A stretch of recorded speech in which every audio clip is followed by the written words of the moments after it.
ಜವಾಹರ್ಲಾಲ್ ನೆಹರು ಅವರ ನಿಮ್ಮದೇ ಗಲಾಟೆ ಜಾಸ್ತಿ.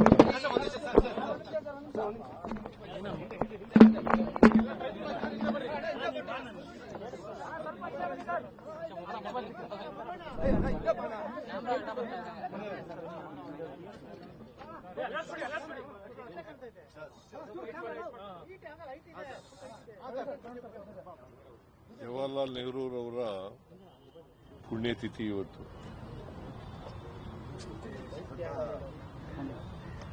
ಅವರು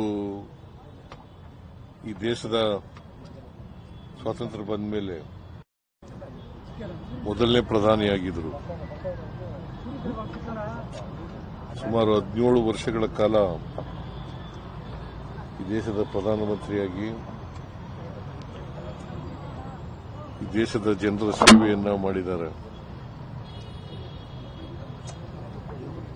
ಅವರು 1964ನೇ ಇಸ್ವಿನಲ್ಲಿ ಮೇ ತಿಂಗಳಲ್ಲಿ ನಿಧನರಾದರು.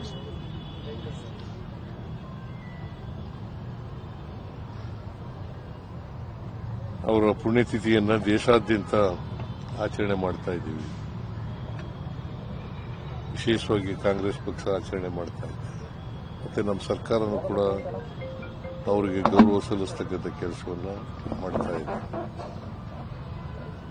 ಆಧುನಿಕ ಭಾರತದ ನಿರ್ಮಾಣದಲ್ಲಿ ನೆಹರೂರವರ ಪಾತ್ರ ಬಹಳ ದೊಡ್ಡದು ಅಂತಕ್ಕಂಥ ಮಾತುಗಳನ್ನು ಈ ಸಂದರ್ಭದಲ್ಲಿ ಹೇಳಬೇಕಾಗುತ್ತದೆ. ಅವರು ಸೋಷಲಿಸ್ಟ್ ಮತ್ತು ಕ್ಯಾಪಿಟಲಿಸ್ಟ್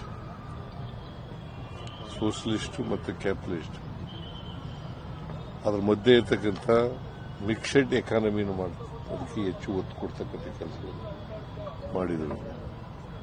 ದೊಡ್ಡ ದೊಡ್ಡ ಇಂಡಸ್ಟ್ರಿಗಳು,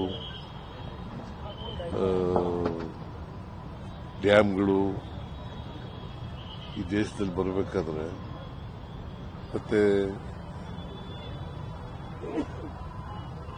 ಶಿಕ್ಷಣದಲ್ಲಿ ಮತ್ತೆ ಕೋಆಪರೇಷನ್ನಲ್ಲಿ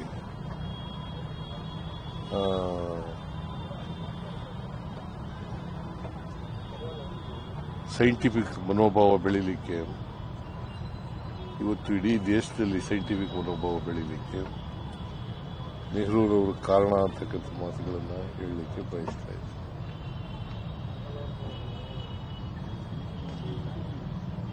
ನೆಹರೂರವರು ಪಂಚವಾರ್ಷಿಕ ಯೋಜನೆಗಳನ್ನು ಮಾಡಿ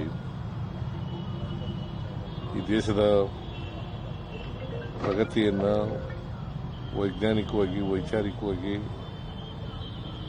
ಬೆಳೆಸತಕ್ಕಂಥ ಪ್ರಯತ್ನವನ್ನು 17 ವರ್ಷಗಳ ಕಾಲ ಮಾಡಿದ್ರು. ಅವರು ನಮ್ಮನ್ನು ಅಗಲಿ ಈಗಾಗಲೇ ಸುಮಾರು 62 ವರ್ಷಗಳಾಗಿ ಬಂದಿದೆ. ಅವರನ್ನು ಸ್ಮರಿಸ್ಕೊಳ್ತಕ್ಕಂಥ ಕೆಲಸ ಮಾಡ್ತೀವಿ.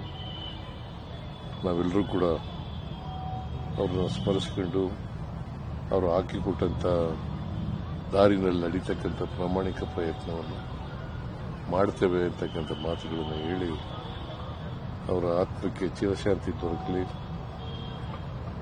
ಅವರು ಯಾವಾಗಲೂ ನಮಗೆ ಅವರ ಆದರ್ಶಗಳು ಮೇಲ್ಪಂಕ್ತಿಯಾಗಿರಲಿ ಅಂತಕ್ಕಂಥ ಮಾತುಗಳನ್ನು. ದೆಹಲಿಗೆ ಹೋಗಿದ್ರಿ ಸರ್, ಹೈಕಮಾಂಡ್ ಜೊತೆಲಿ ಏನಾದರೂ ಚರ್ಚೆ ಆಯ್ತಾ? ಹೇಗೆ, ಏನ್ ತೀರ್ಮಾನ? ನಾಳೆ ಮಾತಾಡಿ.